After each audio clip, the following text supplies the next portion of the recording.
All right, everyone, you have joined the voice of college football, Mark Rogers TV, with a live stream on Friday night. Glad you could join me, and I will be monitoring the chat for comments, questions, and suggestions, and we will go through the night talking college football. All right, please subscribe to my YouTube channel, and I would like to see my subscribers jump up quite a bit, of course.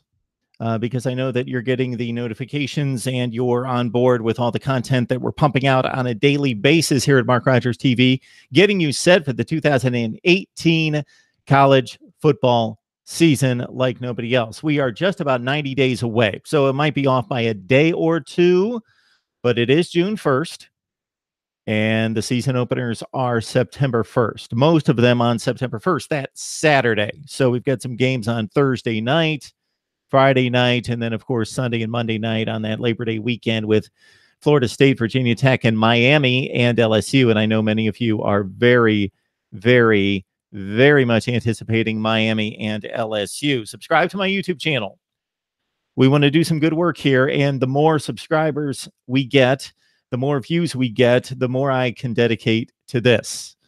And I would like to do that all the time. That would be the goal. That is the goal right there. Let's do this all the time. Talk college football, create content, and knock off a lot of things that we're planning for the rest of this summer. So this is the first day of a rivalry month, and we just couldn't wait to get started. So in fact, what we did was we started rivalry month on Wednesday night, a day early, 2 days early. With Florida State Clemson, with James Coleman from Gridiron Now and Ryan Cantor from Shaking the Southland, mixing it up on FSU and the Clemson Tigers. Please check out that video. And a tremendous discussion with Mike Laval from Last Word on College Football and David Waters from Gators Breakdown, Florida and Tennessee. So for next week, I've got lined up Florida State. That should be a fun one, as well as Tennessee, Kentucky, Arkansas, Missouri. I am efforting a number of other rivalries. So any rivalry you can think of, believe me, I am trying to bring in the media contributors to get it done. USC, UCLA, Washington, Washington State, Oklahoma, Texas, Texas, TCU, Ohio State, Michigan, Ohio State, Penn State, as was suggested, Penn State and Pitt, and on and on and on and on. Of course, for you Miami fans, we'd like to match up the Canes against the Seminoles and against Virginia Tech and against everybody that possibly could be a rival of the Miami Hurricanes. Of course, that's, yes, Florida State first and foremost. And for the Seminoles, they've got three. They've got, of course, Florida. They've got Miami. And who am I thinking of? I'm thinking of Florida. Florida's got three with Georgia, Tennessee, and Florida State. We'll get it straight, but rivalries all over the place, and we'll get to as many as possible. It's a scheduling nightmare, as you can imagine, as I throw out dates and times, and I can get one person, but I can't get the other. If you like the audio versions, and because you're here on YouTube, I assume that you don't, that you like to watch the video form and the live stream right here. But if you like the audio, you can download my podcast, which is basically the same thing as the video, but it's just an audio version on Stitcher, Podbean, iTunes, and Google Play. Mark Rogers TV right there. So we are building a community here with your help here at Mark Rogers TV, and I've got a number of things that I'm planning for future months. But first and foremost is the content and the talk, the discussion and the debate of college football, and I will get to the marketing and branding side of it as soon as I possibly can to make this as big as possible, to reach as many college football fans as possible, and certainly could use your help. So if you enjoy the content here and the discussion, let your college football friends and family know that we exist right here at Mark Rogers TV, the voice of college football. I let you down today because I had lined up USC, TCU, and Clemson talks. I had live streams all lined up for 11 a.m. Eastern time, noon and 2 o'clock in the afternoon, and they all fell through. USC, TCU, and Clemson. A lot of wasted time. Unfortunately, we had some scheduling issues. We had conflicts there with a couple.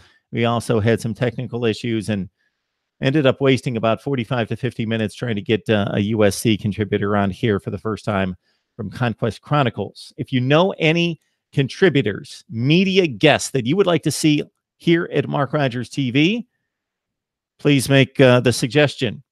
I've been trading texts with Jerry DiNardo of the Big Ten Network, and hopefully he can make way in his schedule to come on next week. All right, I'll be checking out the chat. I don't know that there's any breaking news in college football concerning recruiting or anything else. But what I've been working on over the last couple of days is my list of dark horses for the 18 season.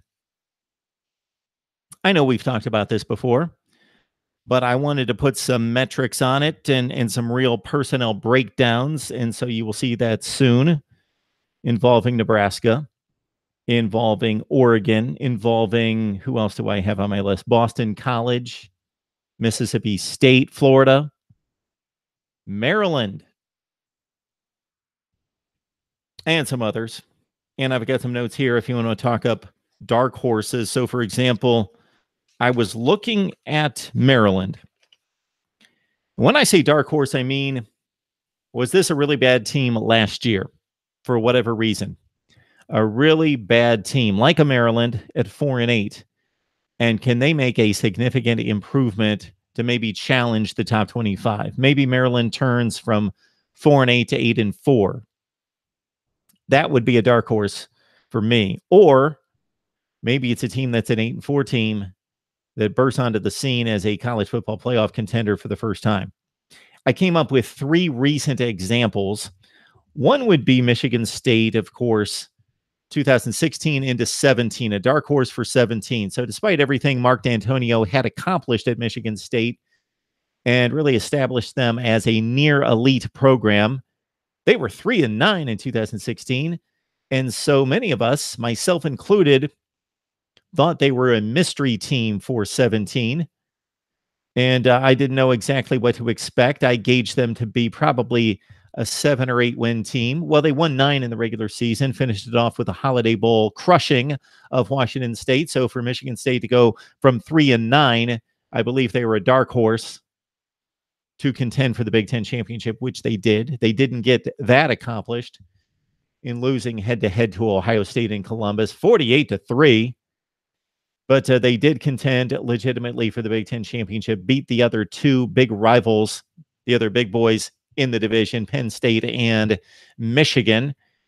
And they won their bowl game. They finished top 15 in the country at 10-3 after a 3-9 2016. So dark horse. Dark horse going from 2015 to 2016. And if you were watching here at Mark Rogers TV entering 2016, I selected the Washington Huskies to make the college football playoff. The previous season, Washington went just 7-6 and played Southern Miss in some lousy bowl game. They scored a zillion points, both teams, and Washington won. But they went from playing Southern Miss in a bowl game with 6 losses to winning the Pac-12 with 1 loss and going to the college football playoff. That's a dark horse. Had they been selected in 15, as I selected them to become something in 16, a team that goes 7-6 and then turns that into a college football playoff appearance with a conference championship, that's a dark horse. But the ultimate dark horse that I could come up with, and I challenge all of you out there to come up with a better dark horse than this, a team that turned it around more profoundly than the Auburn Tigers under Gus Malzahn, his first season on the Plains. From 3-9, 0-8 in the SEC in 2012, all the way up to a BCS championship game, winning the SEC, and coming within 7 seconds and a Travis Benjamin catch in the back of the end zone from winning the national championship. That is the ultimate turnaround for me, was what Auburn accomplished in 2013 in the final BCS championship season. All right, going to check the live chat. Then I'm going to run through a number of dark horses. And again, I apologize for not pulling through on TCU, USC, and Clemson today. We had live stream set up, but our guests could not make it. And one was due to technical difficulties.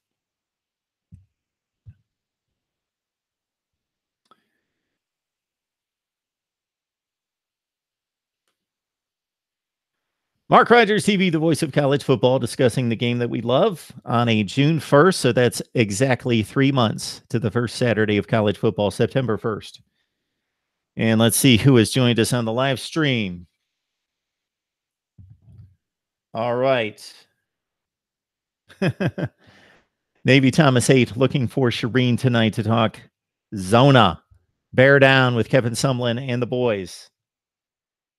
We will talk hopefully with Shireen soon, Navy Thomas, because I would like to line up that Arizona State rivalry and get Shireen to pick on some poor, helpless soul from Arizona State. Probably our guy, Jordan K. And I'm not speaking poorly of Jordan K. I'm just certainly discussing and pumping up the attributes of Shireen, who does a great job for us from Zona Zealots, talking up Zona football. Arizona State will have to get after that rivalry this month. All right, country boy, what is up? You guys have anything for me? Anything in particular you'd like to discuss? I was just going to go through my recent notes on dark horses. All right, NCIS Fanatic 21, 85 days, apparently. Okay, according to Instagram. Who do we follow on Instagram? You can follow me on Instagram, but I can't promise much there. I have an Instagram account. I don't use it. I need to use it, but they don't let long-form videos on there from what I understand. So that would be my way of promoting. I would give some early morning shout outs with my promotion schedule for the day would be the use for Instagram. I guess that's the next big social media outlet for Mark Rogers TV. 85 days to college football. Do I sleep? So let's see. How much did I sleep last night? Actually, I was in New York City yesterday on business for my job. New York City yesterday, didn't get back till about 10:30 at night. Had to get up at 5 in the morning to go with a bunch of people from work down to New York City. So my day was about 17 or 18 hours in New York City. It was a great time. So watched the second half of the NBA game last night, as you may have seen on here. Struck up the NBA talk for the very first time and hopefully the last time. I will not be becoming an NBA analyst soon or ever. But I did have a few things to say after last night's LeBron versus the Golden State Warriors game. But yeah, let's see the sleep. The sleep needs to be better. And especially in the off season here in June, you would think that this would be the day or the month to the time of year that I could kind of decompress a little bit and let it go and enjoy. But man, there's a lot to do though, country boy. There's a lot to do. I'd like to crank out the top 5 for every position in every conference, the top 10 for every position in college football. And if you've joined me in previous off seasons, you know that this is something I've tackled for the last several years. Top 5 at every position in every conference, top 10 nationally. So that takes some time to get that knocked out. So there's not much time for sleep. And then in addition to that, we're going to rank all the schedules. I love talking schedule, 68 all the way up to number 1 in the Power 5. And of course, all the FBS teams. So I have a preliminary ranking on all the Power 5, actually all the FBS teams. And I've got so much here that I don't know where the list starts because there's 130. Why'd I even start on this? Well, there's a 49 through 20-something, 76. Yeah, there's my top 100 at least. So I have those. I should just be able to scroll these and have you guys comment. Got Bama at 1, Georgia at 2, Oklahoma at 3, Central Florida at 4, Clemson at 5. Basically, I took the final rankings from last season. So what I'm going to do is, that's a good starting spot, of course. Take the final rankings from last year and then look at starters lost and recruiting from this past season, and if that's going to make an impact, and whether I think the team played over its head last year or maybe underachieved, lost some really close games, and then make my projections for the FBS 1 to 130. If I don't get it totally done and don't get to it, please don't hold me to it. I can't guarantee that I'm going to get to it, but that's my aim. 130 all the way up to number 1 of the FBS. All right. Yes, sleep. Sleep is good. Sleep is good. I keep hearing that sleep is good for our health. Maybe I should get on that. Dennis Wilson, evening. Miami, LSU, can't wait. 3 months and 1 day. Dennis, till that Sunday night. All right. Yeah, I see NCIS Fanatic 21 and Navy Thomas. Did you guys know each other before the chats here at Mark Rogers TV? That's another service I provide, is connecting college football fans. All right. What else do we have? Yeah, we got Navy and Country Boy, Nebraska, Colorado this year. Yep.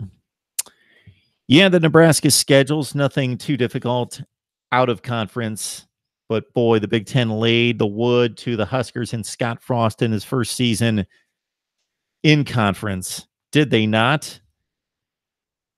And I tore into this a few weeks ago of the imbalance and inequity in the scheduling of college football conferences, and Nebraska is a prime example, having to face Ohio State, Michigan State out of the East.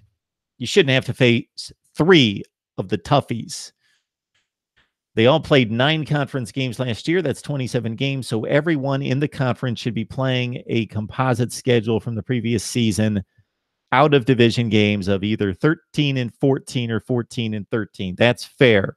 But somebody in the Big Ten, I don't remember, you got to watch the video, and you guys were probably on here for the live stream. Somebody's playing a team in its own conference in the Big Ten. A team is playing 3 teams that went 6 and 21 in the Big Ten last year. Nebraska is playing the toughest conference schedule at 20 and 7 outside of its division. All right. The game.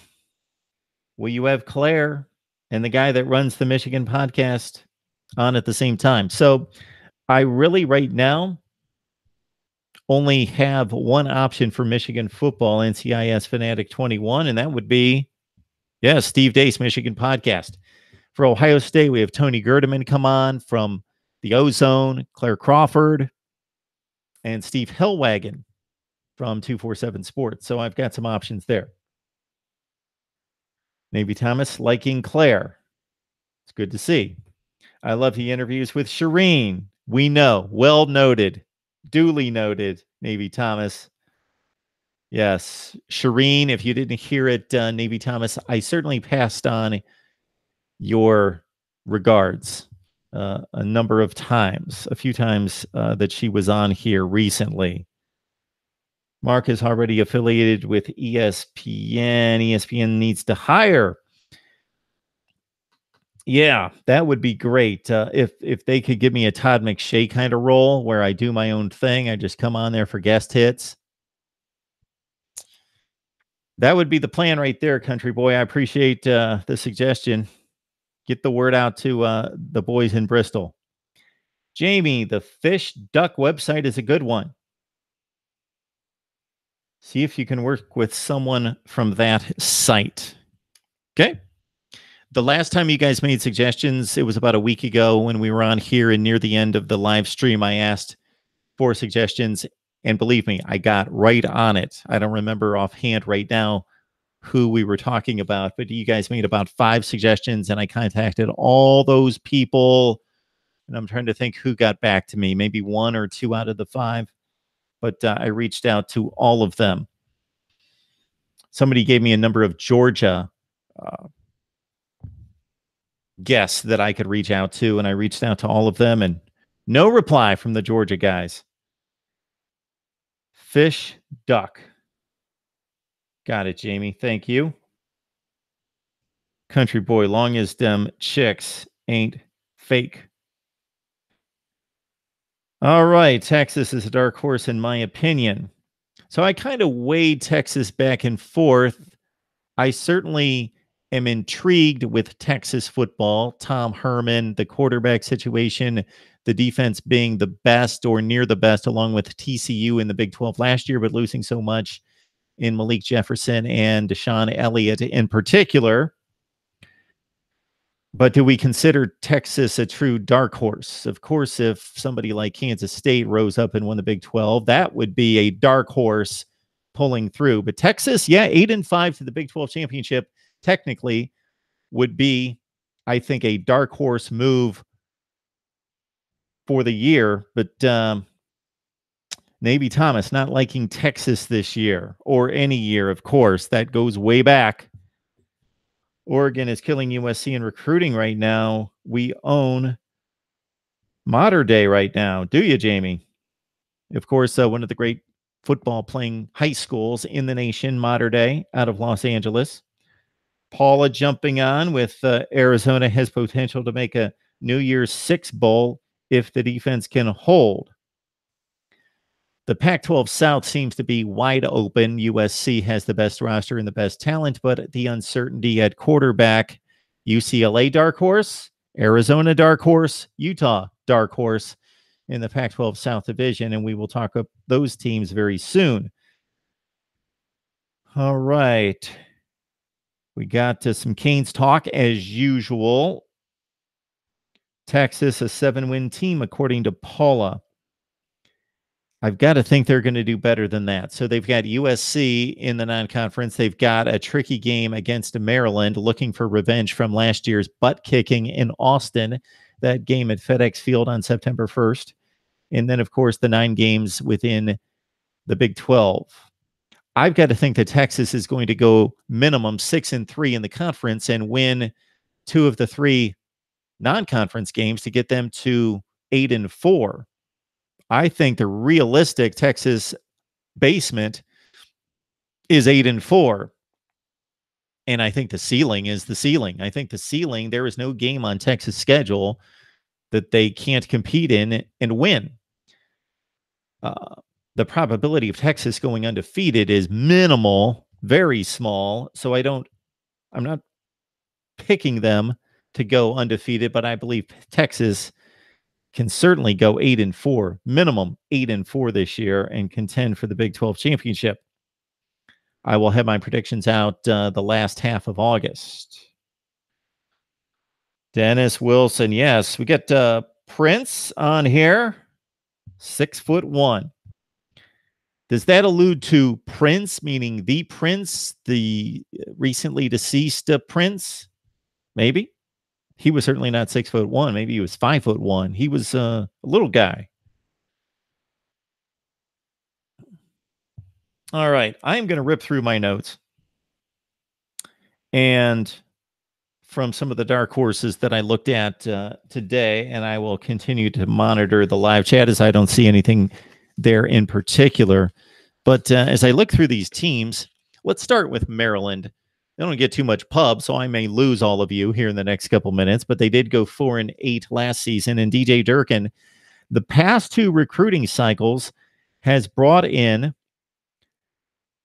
the 4th and the 5th best class in the Big Ten. So that's 2 recruiting cycles, and it usually takes 3 to 4 to build a program. And DJ Durkin's more than halfway there with the 4th and 5th best recruiting classes in the nation, or in the not Maryland, in the Big Ten, 18th and 28th, according to 247 the past 2 years. So that's in the neighborhood, Maryland recruiting the past 2 years, in the neighborhood of Michigan State, Louisville, NC State, Oklahoma State, those schools, TCU as well.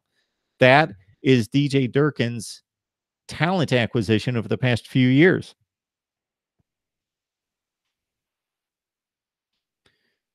They had so many injuries last year with 5 quarterbacks going down. Tyrell Pigram is still out, but he should be back for August. He was the guy that won the job last season going into the Texas opener. Then he threw 2 touchdowns against the Longhorns. Then he tore his ACL.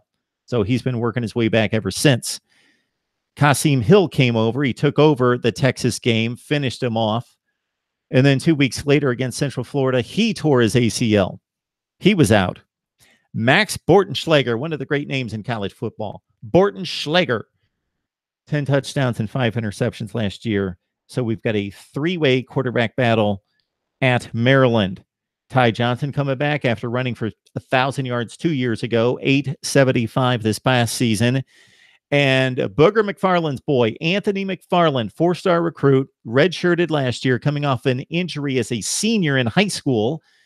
And also as a redshirt, DJ Durkin making the wise decision to hold him out and give him that entire time to rest up, especially since running back is probably Maryland's best position.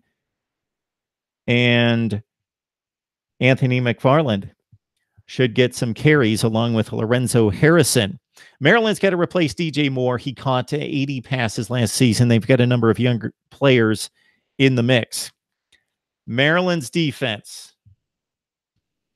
was 120th in the nation in scoring defense. Number 120, a Big Ten team, number 120, gave up 37 points per game, 86th in yardage, total defense.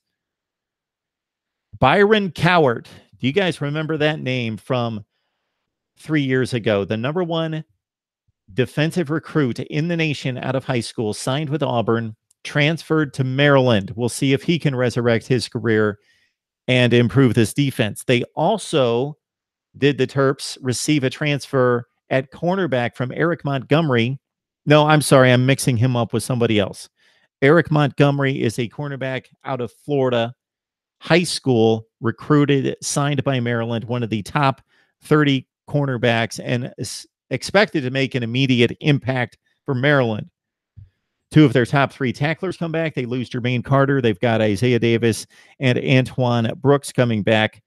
Maryland only hit 8 of 15 field goals last year. Can't do that. See ya. I'm probably losing you guys talking about Maryland football. I've seen a few drop off here. So maybe we ditch Maryland. But Boston College, I'm not going to go through my notes on Boston College. I may lose a few more.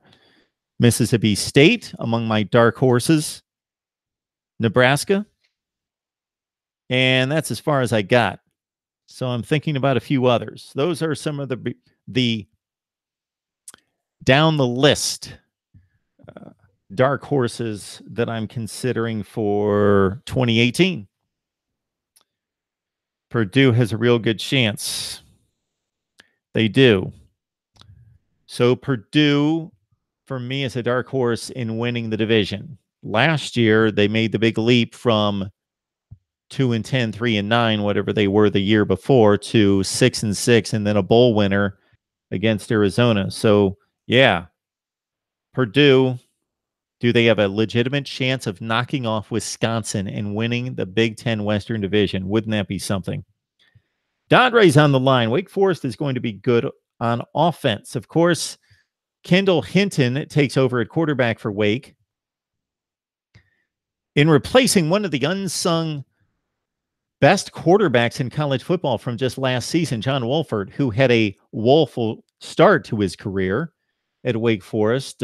Not much protection up front, but the kid threw 25 touchdowns and 6 interceptions as Wake suddenly became one of the pass powerhouses in the nation offensively. 12th rated in pass efficiency was Wake Forest last year, but they do lose their quarterback, John Wolford.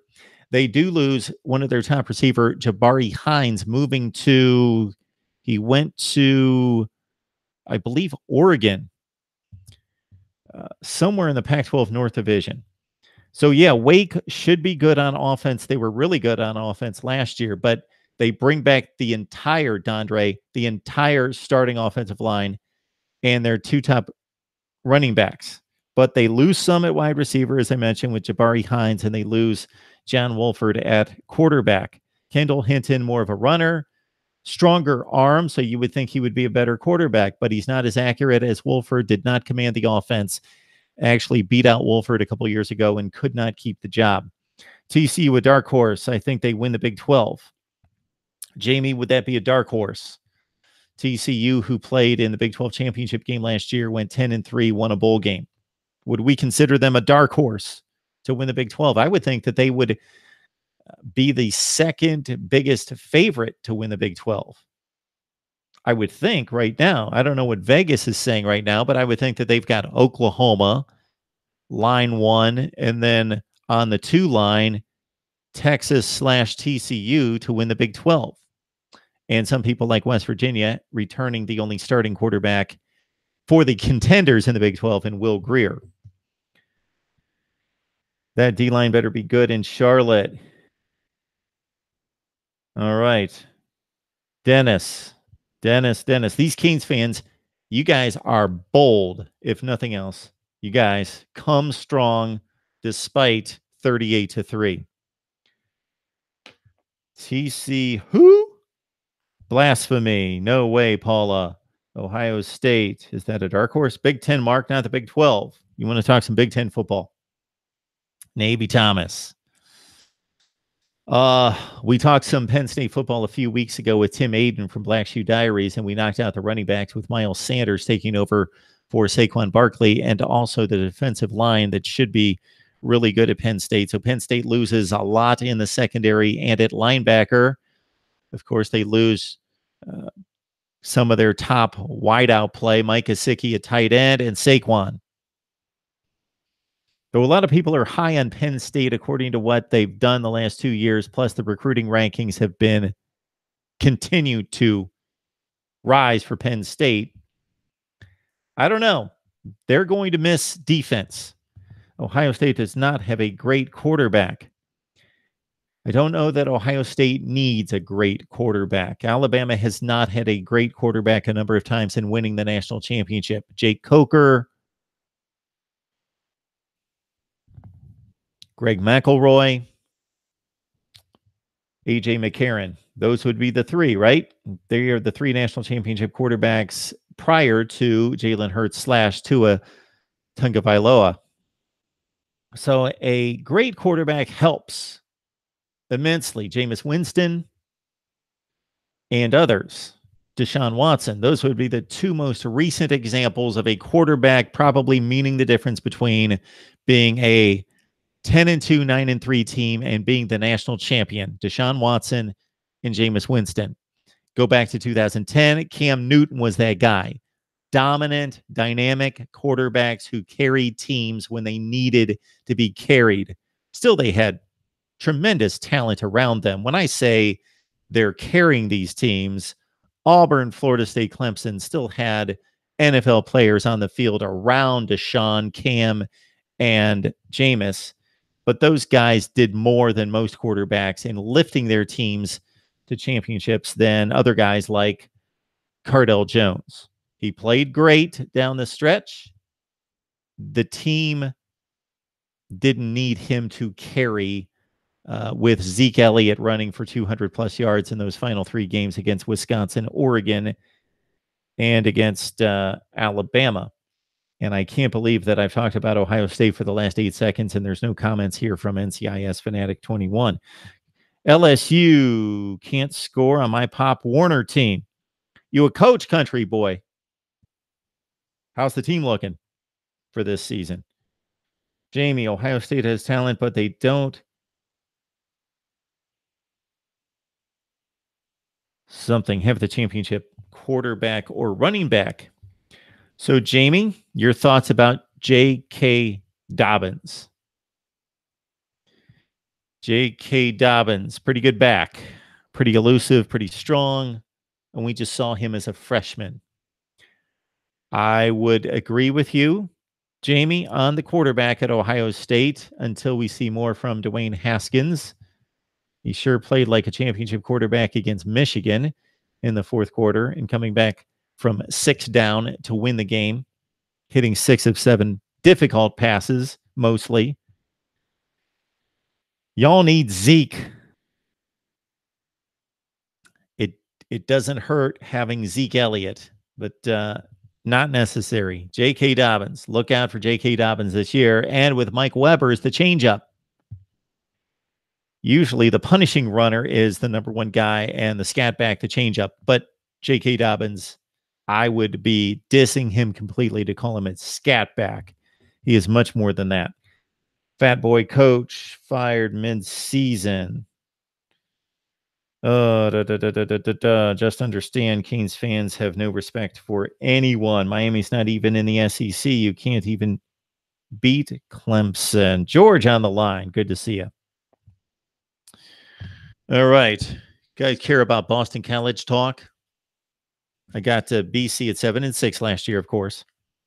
They have this A.J. Dillon at running back. This freshman carried the ball over 200 times in the last 7 games. 300 rushing attempts for the season.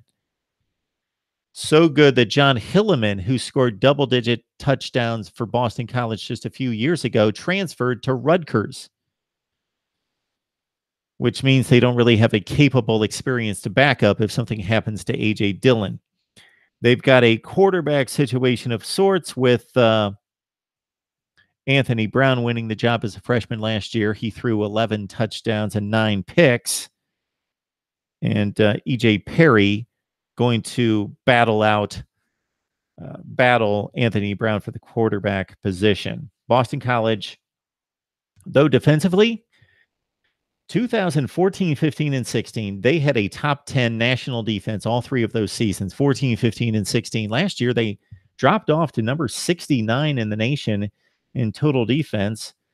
They did tighten up in scoring, only giving up 21 points per game, 36th in the nation.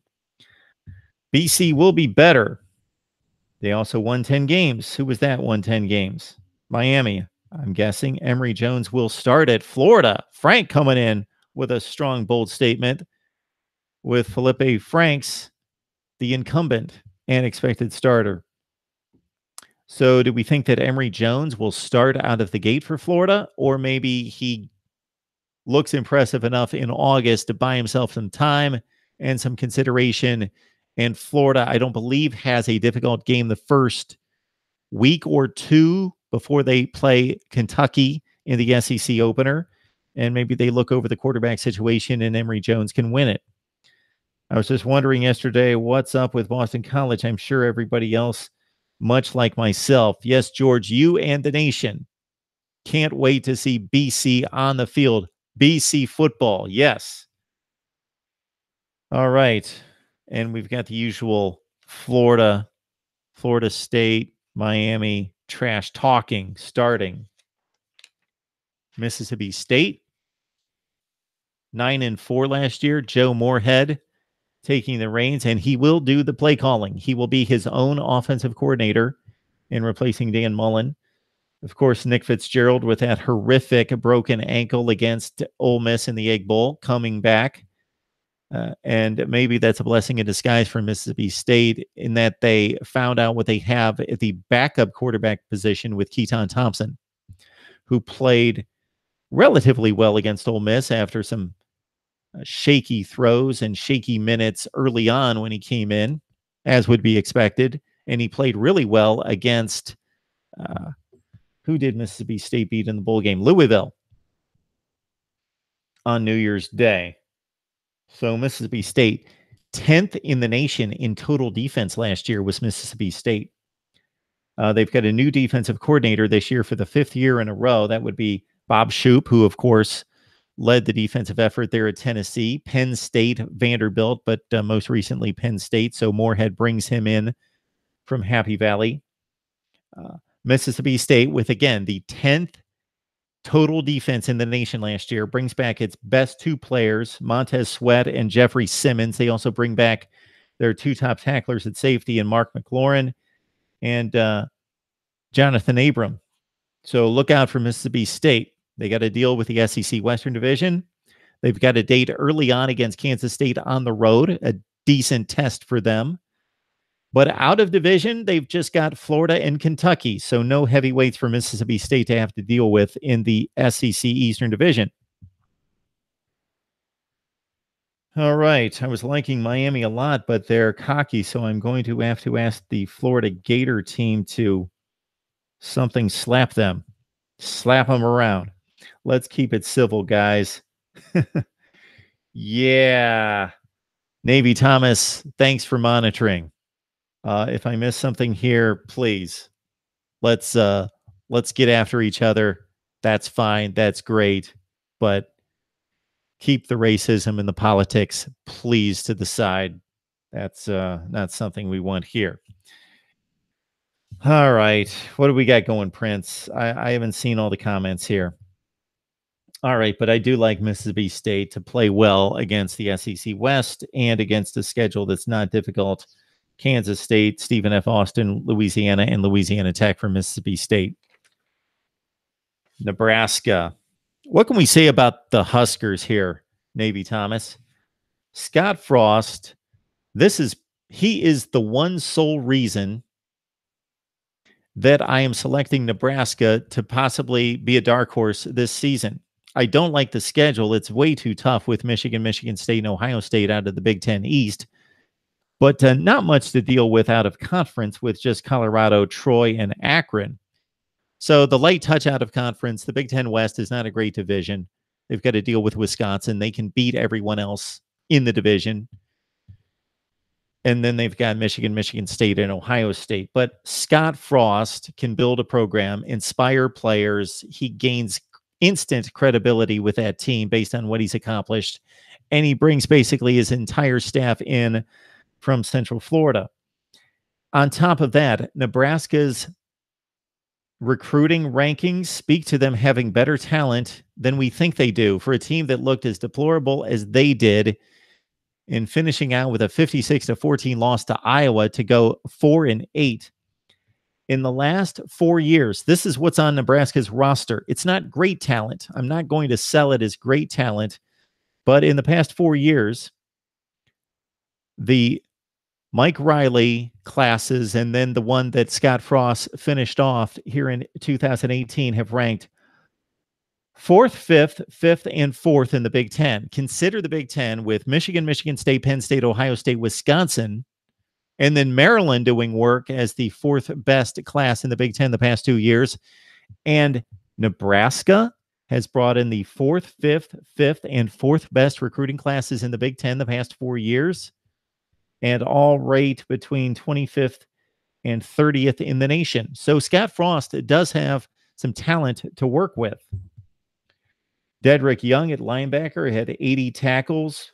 Ben Still, 9.5 tackles for loss and 3.5 sacks. They bring back all their cornerbacks except for Chris Jones. I would like to know what the deal is on Trey Bryant. Trey Bryant ran for 191 yards against Arkansas State in the opener for the Huskers last year, then hit up Oregon for 107, got hurt in that game, seriously hurt. I believe it's a knee. Was out for the rest of the season, missed all of spring, and there are reports that he's still hobbling around. So the return of Trey Bryant at running back would be a huge, huge move for the Huskers. They bring back possibly the 2 best wide receivers, not as individuals, but collectively in the Big Ten, with J.D. Spielman, 55 catches, 2 touchdowns, and 61 catches, 10 touchdowns out of the senior Stanley Morgan.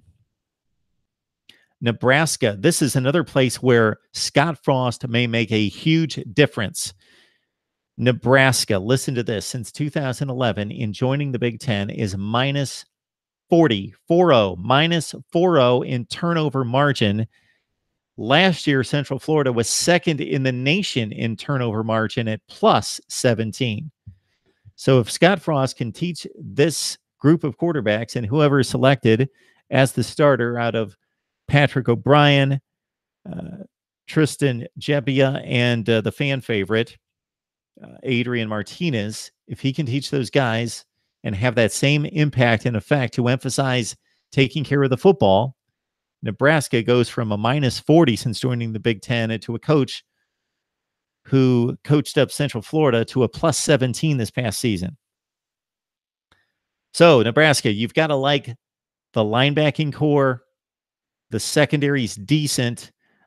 Issues up front defensively along the defensive line. The offensive line's now what it should be. The running back situation is paper thin. Trey Bryant needs to return to full form. 2 excellent wide receivers. Quarterback's a question mark. The coach knows what he's doing.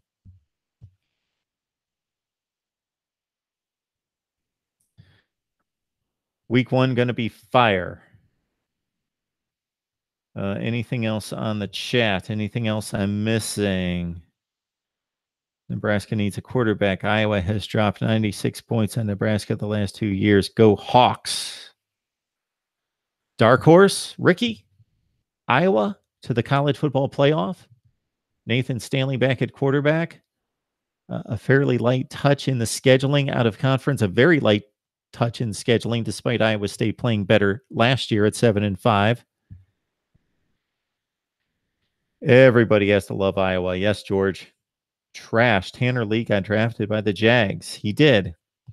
Tanner Lee getting drafted and Danny Edling out of LSU being drafted probably stunned, not myself, because I had seen the reports and the scouting reports and what the NFL player personnel people thought of those 2 quarterbacks, but most of college football fans with a certain perception of Tanner Lee, who threw a ton of picks, especially early last season, and then cleaned it up, and Danny Edling, who didn't throw a ton of interceptions, I believe 6, but who wasn't able to make plays or make the throws on the outside. People surprised that Lee and Edling were drafted. Iowa's my 3 team. Iowa State is my 4 team. All right, folks, I am not going to go through all my dark horse notes here. I still have a lot to do and a lot to figure out in determining my top 10 dark horses for 2018. Again, trying to round up guess to knock out the top 5 at every position in all the Power 5 conferences and the top 10 in the nation. Can't wait to get to that. Also working on my rankings 130 all the way up to number 1 in the FBS and the schedule rankings 68 all the way up to number 1. I'm actually not like other Gator fans. My dad owned restaurants and lived in a lot of these towns. All right, guys, I enjoy the discussion and the debate, and more so than me talking here, I enjoy watching the comments fly by and the debate you guys have with each other. We are just 3 months away from college football. September 1st is that opening Saturday. It is June 1st, 3 months, folks. It is a long wait, but it will be worth it when we see Notre Dame, Michigan, Florida State, Virginia Tech, Purdue, and Northwestern. I think that's a really intriguing Thursday night game. What do you think, Navy Thomas? No, Northwestern and Purdue on that opening Thursday night. I think that's a great game for the Big Ten to throw out 2 of its under the radar, understated teams, underhyped teams to lead into the first weekend.